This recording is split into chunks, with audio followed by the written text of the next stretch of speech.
रामकृष्ण हरी. पांडुरंगा करू प्रथम नमन, दुसरे चरण संतांची या, दुसरे चरण संतांची या. धन्य धन्य एकनाथा, तुमचे चरणी माझा माथा, तुमचे चरणी माझा माथा, तुमचे चरणी माझा माथा. पंढरीश पांडुरंग परमात्मा, माऊली ज्ञानोबराय, शांती ब्रह्म श्री संत एकनाथ महाराज, जगद्गुरु तुकोबाराय आदी करून सर्व संतांच्या चरणावरती कोटी कोटी प्रणाम करून आपल्या भारुडच्या सेवेला आपण सुरुवात करूया. नाथांची भारुड भाग मला वाटते 18 की 19वा भाग. नाथांची भारुड भाग 19 म्हणजेच मागच्या भागापर्यंत 18व्या भागापर्यंत आपण नाथ महाराजांच्या भारुडावरती चिंतन करत आहोत. आणि मागच्या भागामध्ये आपण जे चिंतन केलं ते थट्टा या भारुडावरती केलेलं आहे. पण एका भागामध्ये ते चिंतन होऊ शकलं नाही, म्हणून आपण पुन्हा तोच अभंग घेऊन पुढचं चिंतन आपण करणार आहोत. अभंग सर्वांना माहिती आहे. पुन्हा एकदा अभंग आपल्यासमोर ठेवतो आणि लगेच चिंतनाला सुरुवात करतो. अशी ही थट्टा भल्या भल्या शिलाविला बट्टा, ब्रह्मदेव त्रैलोक्याचा शोधी, थट्टेने हर विली बुद्धी, केली नारदाची नारदी. अशी ही थट्टा भल्या भल्या शिलाविला बट्टा. काल आपण सबंध अभंग बघितला आणि अभंगाचं चिंतन करत असताना थट्टा आणि बट्टा एवढ्यावरच आपलं चिंतन जवळपास चाललं. थट्टा काय बट्टा काय याचा आपण विचार केला. एक लक्षात घ्या, थट्टा तुम्ही करतो, थट्टा मीही करतो. नाथरायांनी या भारुडामध्ये सांगितलेली थट्टा ही जगन्माता, जगद्रूपिणी, नारी शक्ती, महिला, भगिनी, मातृशक्ती याच्या बाबतीत ज्याची वाकडी नजर आहे, ज्याची घाणेरडी नजर आहे, ज्याची विकृत नजर आहे, त्याला कसा बट्टा लागतो हे भारुडामध्ये सांगितलं आहे.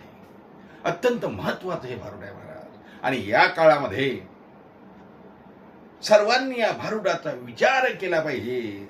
महाराज काय हे भारुड आपल्यासमोर ठेवतात? अहो, तुमचं आमचं महाराज सांगतच नाही, महाराज मोठ्यांचं सांगतात. जेव्हा मोठ्यांना लागलेला बट्टा मोठे सुद्धा यातून सुटत नाही, तेव्हा तुम्ही आम्ही छोटे कुठं धरून बसलात महाराज? अहो, दुष्काळाची झळ जेव्हा मोठ्यांना पोचली तेव्हा तुम्ही आम्ही कुठे? इथे सर्वांना एकच न्याय. कोरोनामध्ये आपण बघितलं ना, श्रीमंत मेले की गरीब मेले, इथे भेदभाव नाही महाराज. अहो, श्रीमंतही मेले, उद्योगपती मेले, भजनी मेले, नाटककारही मेले, सेलिब्रिटी मेले आणि गरीबही मेले. इथे भेदभाव नाही. महाराज या अभंगामधून, या भारुडामधून सांगतात, भल्या भल्याशी लाविला बट्टा. ते भले भले कोण आहे त्यांची नामावली आपण काल बघितली. आता आपण थोडक्यात एकेका वाक्यामध्ये, 2-2 वाक्यामध्ये त्या 11 लोकांचं त्यांना कसा बट्टा लागला याचा विचार करू. ते मोठे आहेत हे आपल्याला माहिती आहे, नावावरूनच आपल्याला माहिती आहे ते मोठे आहेत, पण त्यांना बट्टा काय लागला हे महाराज या ठिकाणी सांगतात. नाथराय म्हणतात, ब्रह्मदेव त्रैलोक्याला शोधी, ब्रह्मदेव त्रैलोक्याला शोधी, थट्टेने हरविली बुद्धी, केली नारदाची नारदी. अशी ही थट्टा भल्या भल्याशी लाविला बट्टा. अशी ही थट्टा भल्या भल्याशी लाविला बट्टा. ब्रह्मदेवाचं महाराज इथे नाव आलं आहे. ब्रह्मदेवाच्या थट्टेमुळं त्याला लागलेला बट्टा वेद, शास्त्र, पुराण सर्वांनी महाराज सांगितला कसा बट्टा ब्रह्मदेवाला लागला. ब्रह्मदेवानं सृष्टी निर्माण केली. चतुष्पाद, द्विपाद, एकपाद, एका पायाचे, 4 पायाचे, 3 पायाचे, असंख्य पायाचे, 2 पायाचे असे जीव निर्माण केले महाराज. पण तरीही त्याला त्या ठिकाणी संतोष वाटला नाही. पुन्हा सृष्टी विसर्जित केली, पुन्हा सृष्टी निर्माण केली महाराज.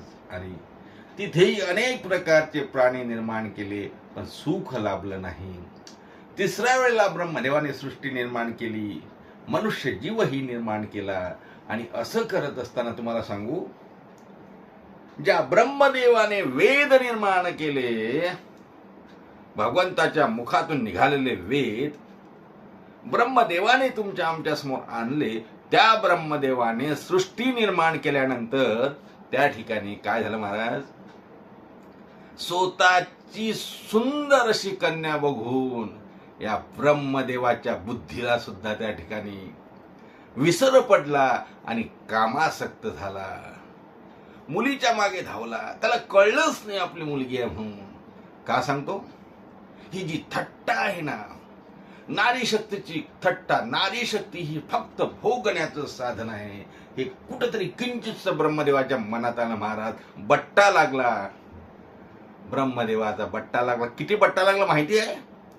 अहो, तिसऱ्यांदा निर्माण केली सृष्टी ही लयास गेली, नवे नवे ब्रह्मदेव सुद्धा लयास गेला. तुम्हाला एक सांगू का, ब्रह्मदेव वगैरे हे जे पद आहे नाही, कायमस्वरूपी नाही. जसं आपल्याकडे पंतप्रधान, राष्ट्रपती, मुख्यमंत्री हे कायमस्वरूपी पद आहेत का? हे 5 वर्षासाठी, कधी कधी 2 वर्षासाठी, 2.5 वर्षासाठी, पण जास्तीत जास्त 5 वर्ष, पुन्हा निवडून आले 10 वर्ष, पण कमी असतात. तसं ब्रह्मदेव सुद्धा नेहमीसाठी नाही महाराज. बट्टा लागला आणि ब्रह्मदेवाला सुद्धा सृष्टी ही लयास गेली आणि ब्रह्मदेव सुद्धा त्या ठिकाणी गेलेत महाराज. मी का सांगतो, भल्या भल्याशी लागला बट्टा. हरिपाठामध्ये वर्णन आलं बघा,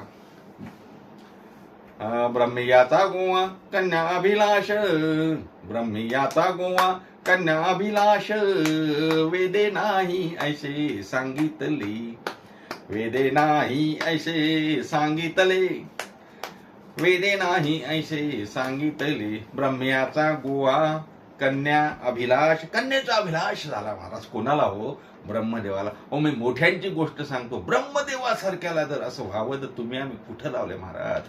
म्हणून माफी नाही, चुकीला माफी नाही, ब्रह्मदेव असो की कोणी असो.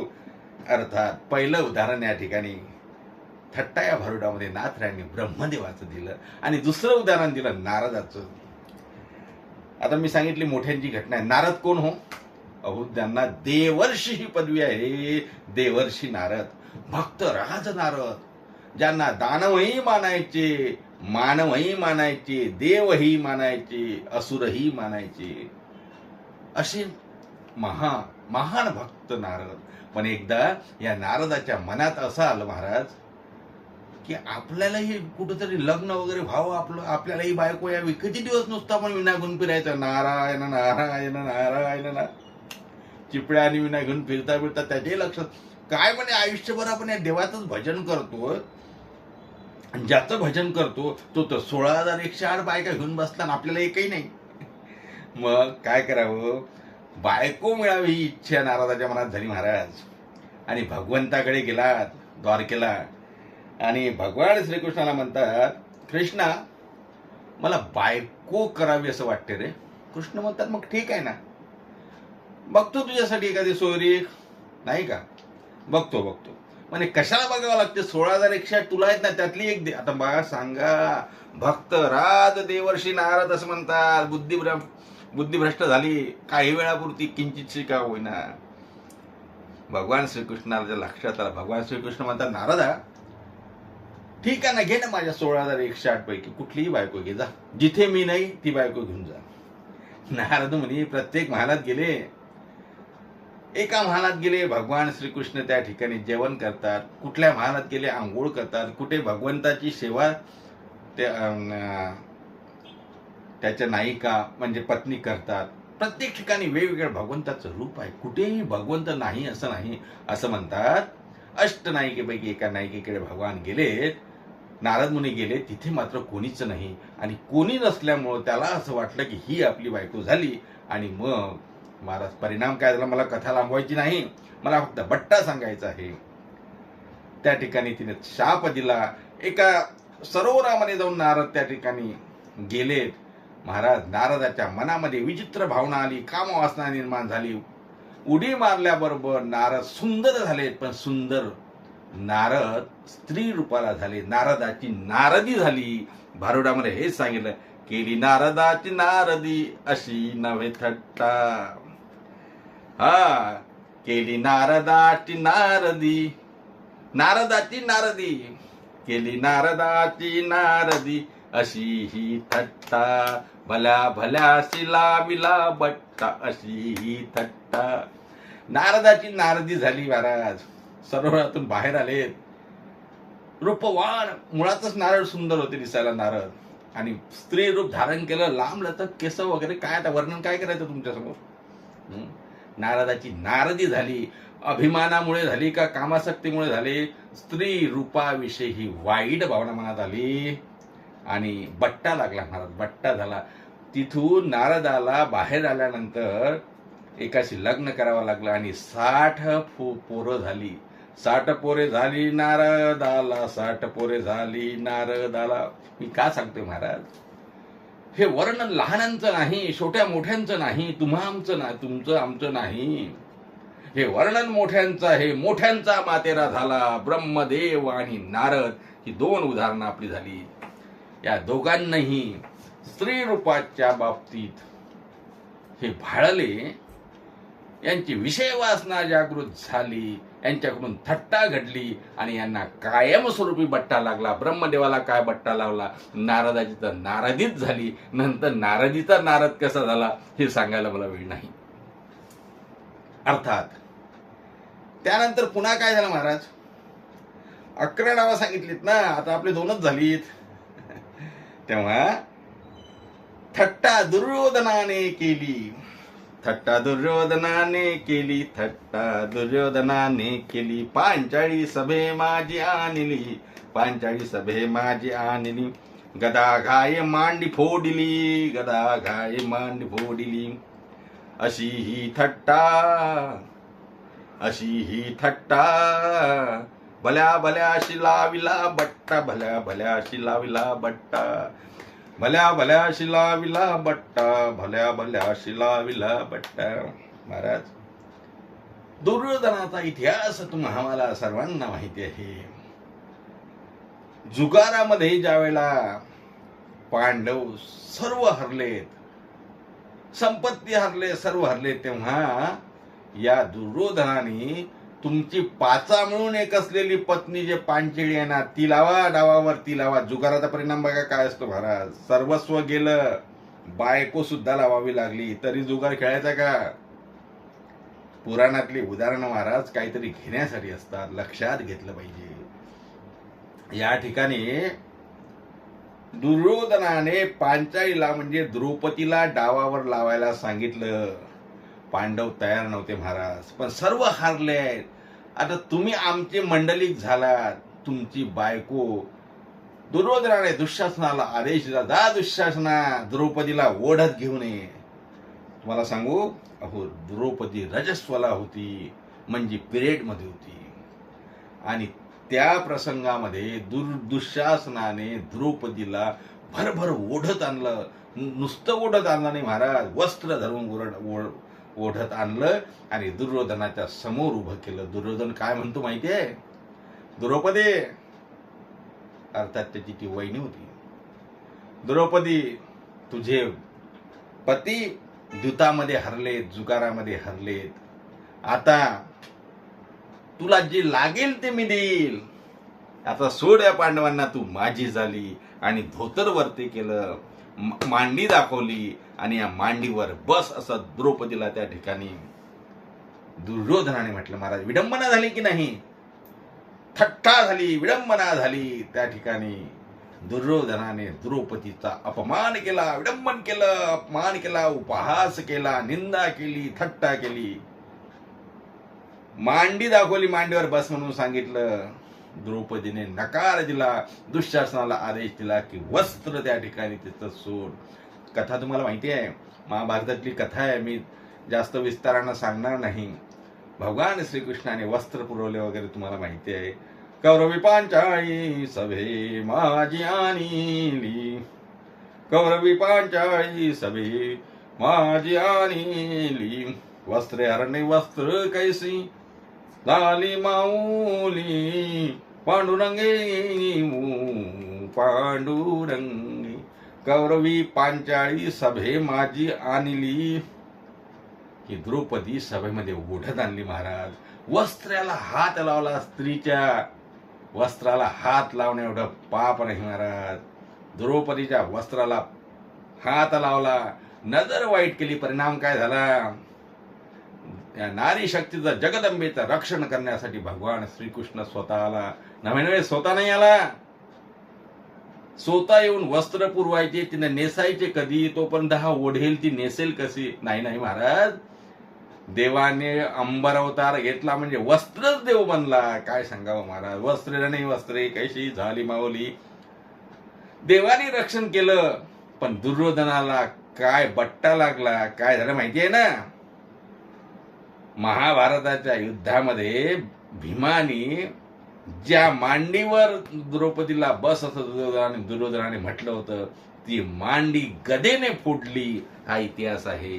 हा बट्टा नाथराय सांगतात. अशी ही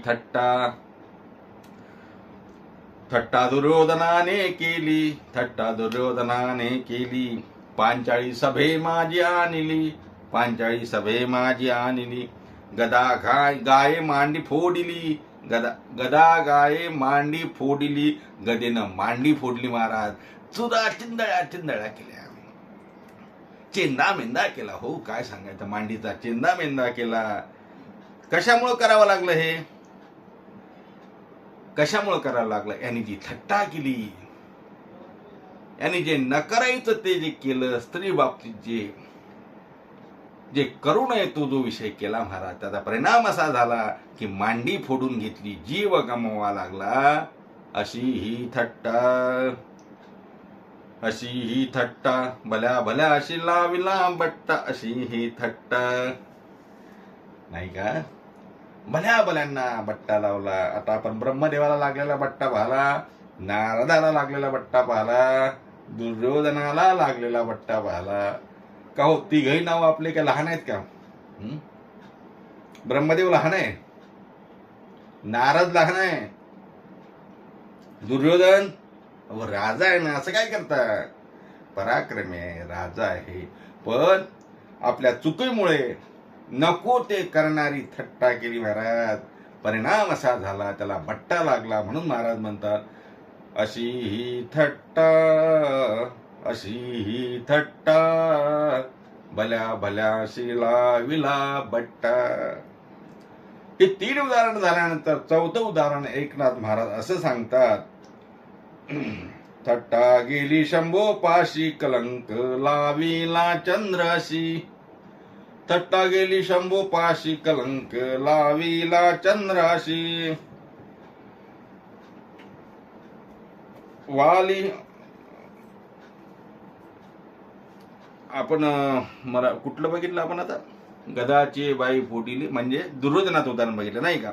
त्यानंतर थट्टा गेली शंभो पाशी, कलंक लाविला चंद्राशी, भगे पाडले इंद्राशी, बरी नवे थट्टा, अशी ही थट्टा, भल्या भल्याशी लाविला बट्टा, अशी ही थट्टा, भल्या भल्याशी लाविला बट्टा. नंतर उदाहरण आलं शंभूंचं. शंभू म्हणजे महादेव. महादेवांच्या बाबतीत काय बट्टा म्हणावं महाराज, नाही का? देवाचे देव महादेव आहे, पण क्षणिक का होईना मोहिनी रूपाला भाळले, भिल्लिनीच्या रूपात आलेल्या पार्वतीला भाळले, आणि त्या ठिकाणी काही काशीना थोडी इच्छा निर्माण झाली. मोहिनीला बघितलं, मोहिनीचं विष्णू रूप बघितलं, मोहिनीला आलिंगन दिलं. नंतरचा आपल्याला प्रकार माहिती आहे, विष्णूने सांगितलं की इथून पुढे तुमच्याशी इच्छाच होणार नाही, वैराग्य निर्माण होईल वगैरे. पण थट्टा गेली शंभूपाशी, हे खरं आहे. आणि त्यानंतर कलंक लाविला चंद्राशी. तुम्हाला एक सांगू का, आपले जे संत महात्मे आहेत ना, हे सर्वात महान आहेत महाराज. कारण चंद्र, इंद्र, ब्रह्मदेव यांच्यापेक्षाही आमचे तुकोबाराय श्रेष्ठ आहे. ज्ञानोबाराय श्रेष्ठ आहे, नाथराय श्रेष्ठ आहे, कारण यांच्या जीवनामध्ये यांना बट्टाच नाही. चंद्राला बट्टा आहे ना, नाही का चंद्राला बट्टा? काय केलं या चंद्राने? चंद्रासारखं तर कलंकित काम कोणीच केलं नाही महाराज. काय सांगावं तुम्हाला. गुरु पत्नीशी रत झाला. गुरु पत्नीच्या बाबतीत आपल्या गुरूंच्या म्हणजे बृहस्पतींच्या म्हणजे आपल्या गुरूंच्या पत्नी सोबत ज्याने करू नये तो प्रकार करण्याचा प्रयत्न केला, आपल्या गुरुपत्नी म्हणजे आई समान असलेल्या गुरुपत्नीच्या बाबतीत वाईट नजर ठेवली, तिच्याशी संग करण्याचा प्रयत्न केला, असा हा चंद्र, या चंद्राशी कलंक लागला. महाराज म्हणतात कलंक लावला चंद्राशी. चंद्राला कलंक लागला महाराज. तोंड लपवायला जागा नाही राहिली चंद्राला. तुम्ही बघा, हा चंद्र आहे ना, कधी पूर्ण आला का आकाशात? पूर्णपणे तो तोंड दाखवूच शकत नाही महाराज. दाखवल्यावरही त्याला कमी व्हावं लागतं. कलेनं पौर्णिमेचा चंद्र कमी कमी होत जातो आणि अमावस्येनंतर येतो ते एकदम येत नाही. पहिले चंद्रकोर एक येते, बीजेच्या दिवशी थोडी वाढते, थोडा.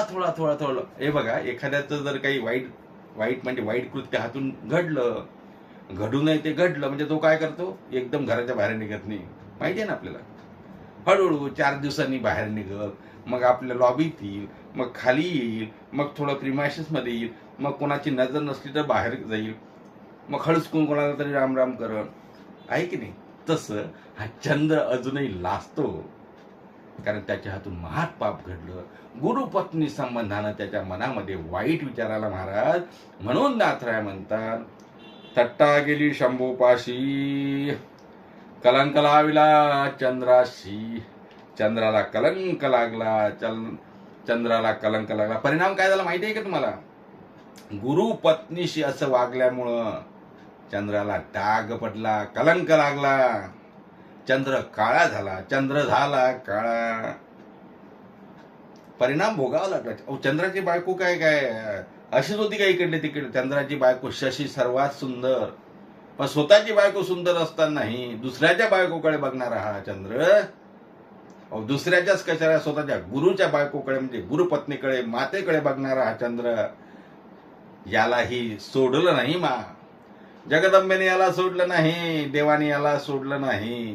कोणी असू द्या, चुकीला क्षमा नाही. चंद्राशी लागला कलंक, अशी ही थट्टा, बरी नव्हे थट्टा, अशी ही थट्टा, अशी ही थट्टा, भल्या भल्याशी लागिला बट्टा, अशी ही थट्टा, भल्या भल्याशी लाविला बट्टा.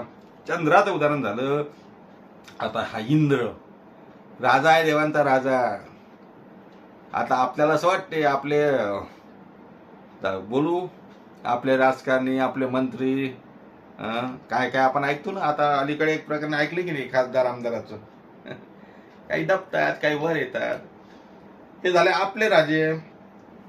देवाचा राजा इंद्र हाही कमी समजू नका. म्हणून इंद्राची पूजा करत नाहीत. करतात का?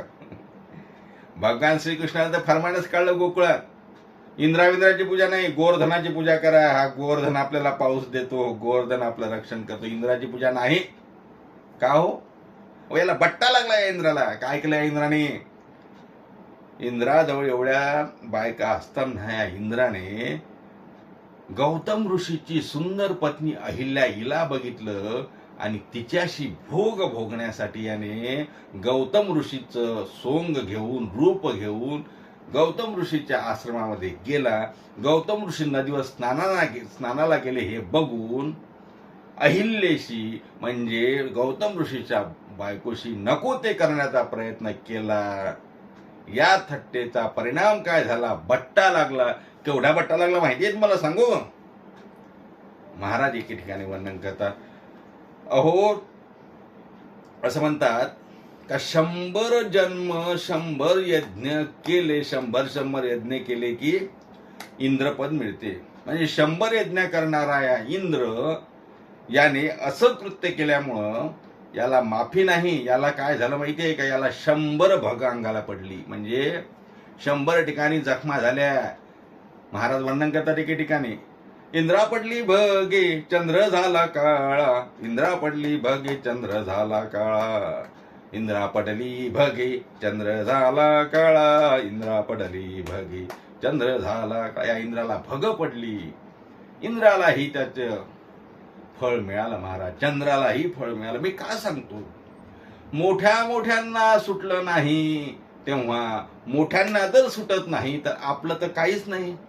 म्हणून आपण त्या नादीला लागू नये हा संदेश देण्यासाठी नाथराय या भारुडातून, थट्टा या भारुडातून सांगतात की बाबा रे, अशी थट्टा स्त्रीविषयी, नारी शक्तीविषयी जसं आमच्या छत्रपती शिवरायांनी आम्हाला शिकवलं, त्यांच्या जीवनामध्ये कुठेही बट्टा नाही. तुकोबारायांच्या जीवनामध्ये बट्टा नाही. आपल्याला माहिती आहे, कल्याणच्या सुभेदाराची सूड छत्रपती शिवरायांच्या समोर आणली. परिणाम काय? जिजाऊ असल्यासारखं तिला साडी चोळी देऊन तिला रवाना केलं महाराज. असा हा शिवरायांचा इतिहास, असा हा तुकोबारायांचा इतिहास, असा ज्ञानोबारायांचा इतिहास असलेला आमचा महाराष्ट्र आहे. तेव्हा त्यांच्याच कुळात आपण जन्मलेले, आपल्याला कुठेही बट्टा लागू नये असं वाटत असेल ना, तर या काम विषय वासनेची थट्टा करण्यापासून दूर व्हा. कारण मोठ्या मोठ्यांना बट्टा लागला अशी ही थट्टा, भल्या भल्याशी लागला बट्टा अशी ही थट्टा, भल्या भल्याशी लाविला बट्टा. आपण कुठपर्यंत आलो? ब्रह्मदेव झाले, नारद झाले, दुर्योधन झाले, चंद्र आणि इंद्र आणि शिवशंभू, 6 जणांचा आपण विचार केला. आणखी 5 जणांचा विषय आहे, 5 जणांचा विचार करायचा आहे. आजच्या चिंतनामध्ये आपण इथे थांबू. उद्या पुन्हा या थट्टा या भारुडावरतीच आपल्याला चिंतन करावं लागेल. कारण मी म्हटलं की 9 कडव्याचं चौपदरी भारुड आहे, एका दिवसात नसल्यामुळं. काल आपण मागच्या भागामध्ये विचार केला, आज विचार केला, आणि पुढच्या भागामध्ये आपण या भारुडाचा समारोप करू. तोपर्यंत सर्वांना रामकृष्ण हरी. उद्या पुढच्या भागामध्ये पुन्हा भेटूया याच अभंगावरचं उर्वरित चिंतन करण्यासाठी, याच भारुडावरचं उर्वरित चिंतन करण्यासाठी. तोपर्यंत सर्वांना रामकृष्ण हरी. पण आपल्याला कुठलाही बट्टा लागू नये असं वाटत असेल तर आपण काय करायला पाहिजे? संत महात्म्यांचंच भजन करावं. श्री भानुदास श्री एकनाथ, श्री भानुदास श्री एकनाथ, श्री भानुदास श्री एकनाथ, श्री भानुदास श्री एकनाथ, श्री भानुदास श्री एकनाथ, श्री भानुदास श्री एकनाथ, श्री भानुदास श्री एकनाथ, श्री भानुदास श्री एकनाथ. पुंडलिक वरदे विठ्ठल श्री ज्ञानदेव तुकाराम, दत्तात्रयनाथ श्री एकनाथ, माऊली ज्ञानेश्वर महाराज की जय. शांती ब्रह्म श्री संत एकनाथ महाराज की जय.